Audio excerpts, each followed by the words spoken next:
Low pressure brings prolonged heavy rain across parts of England and Wales. Welcome back to the news on Mr Tien channel.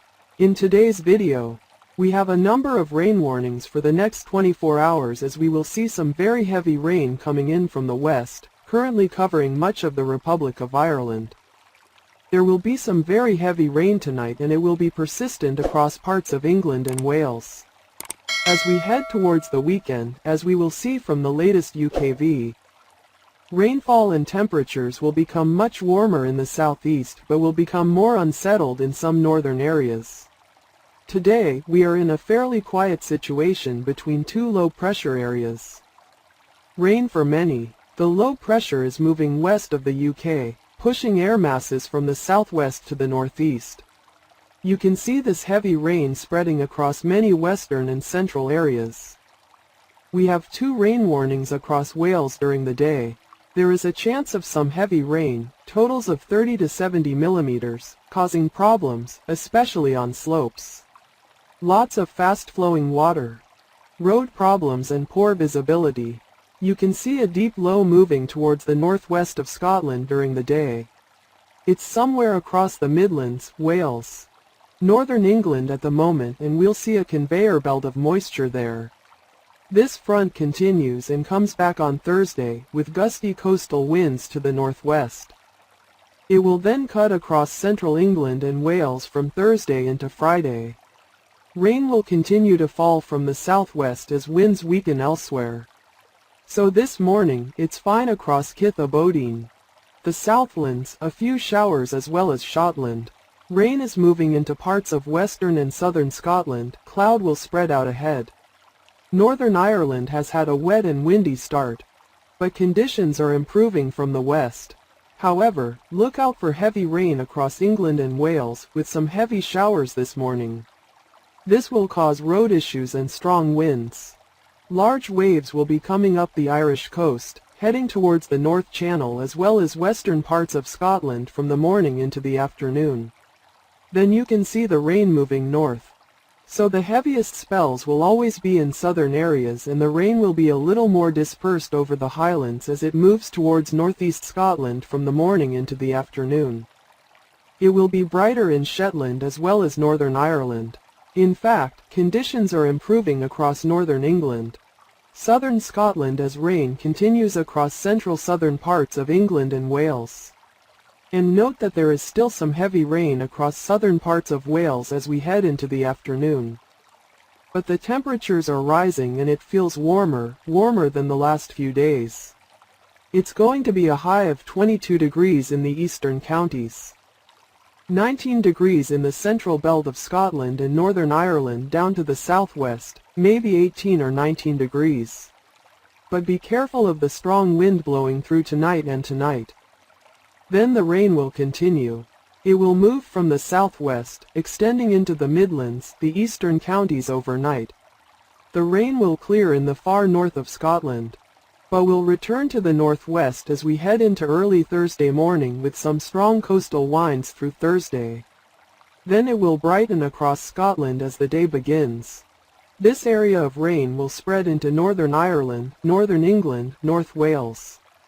And look at those temperatures. 22 to 23 degrees. And even further north we'll see 18 or 19 degrees. And then on Friday, more rain will come out of the southwest. Then we could see some lighter spells, particularly in sheltered areas in the center and east.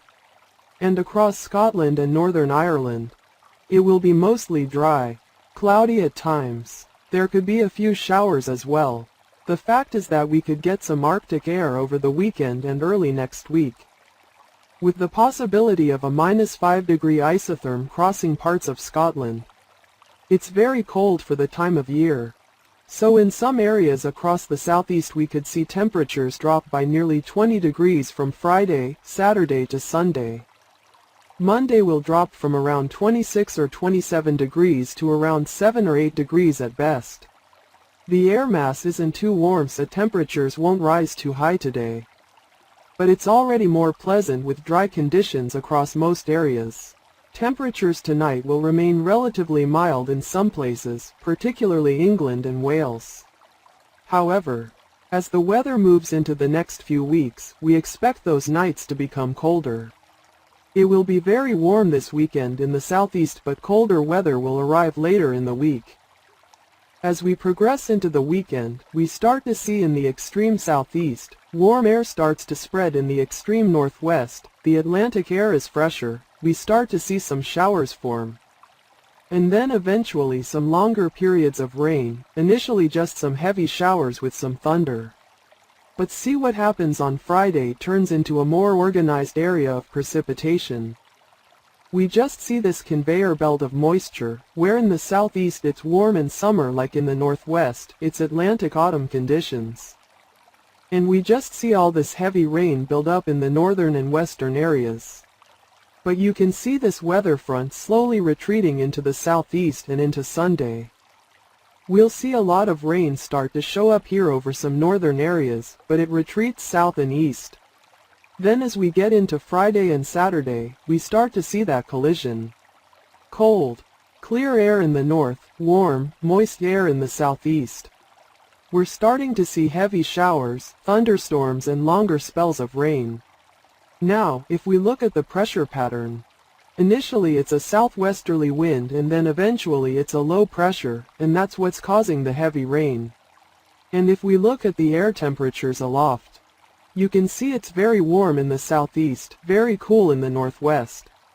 Some spells have much heavier rain further north, others have rain further south, and some have rain completely offshore. The next low pressure area after that is still going to be hanging around. That's going to give us a headache over the weekend. There's always uncertainty. We're having waves and waves about where the rain is going to fall. But they're going to be bringing rain across the UK, and that's likely to cause a bit of a problem. A bit of disruption just because the weather has been so wet recently. But looking further out, we're all going into the colder air of the North Atlantic, but right now, with this little battle over the next couple of days, there's a chance of a lot of rain in some places. Very humid with that wet air, but feeling cold with the wind and all that rain. As we head into Thursday, it's still not too bad in the east. Look at that, 23 degrees as the warm air starts to come in. And even Friday again, 22, 23. But that's when the rain starts. So there's a chance that it could even get to 25 or 26 degrees if it's dry. But that's a very difficult thing. If it's further north, we could see very warm conditions in the southeast corner. So you could see southwest winds building in the high and low pressure boundary further north. And you can see this weekend we're really warm in the southeast with those lows further west and the associated precipitation further west. And that means temperatures in the southeast. But the risk here is for the weekend. But beyond that, the cold air is going to dissipate. Let's see. Another front is going to come in as we head into next weekend, and it's going to start to get quite cold with some cold air moving in. But beyond that, the high pressure is still pushing north of us. The risk of these little cross-sectional lows developing to our south is very high. This is a pattern that you're going to want to see in the middle of winter if you want snow, because this could create some very cold puddles, northerly winds nearby, even easterly winds. The low pressure is pretty much blocked to our north, but the difference is the high pressure is not directly to our north, and that means the low pressure is more affected. That means it's still pretty cold, pretty blocked, slow moving, the jet stream is amplified, but it's very unstable. You're going to see a lot of rain and areas of swirling rain around those low pressure areas, and it could be pretty terrible if we're being honest towards the end of September. And then when that low pressure area clears, those pretty cold north winds come in. And this is where we see the cold north winds. You can see some pretty high rainfall. And the average temperature could rise into the mid-20s if you're lucky on Friday, Saturday, and then drop down to the mid or even low 10s as we get into the last 10 days of the month. Thank you for watching Mr. Tien's news. Have a nice day. See you in the next video. Don't forget to like, subscribe to our channel and leave a comment below. Share the video to everyone to know how to prevent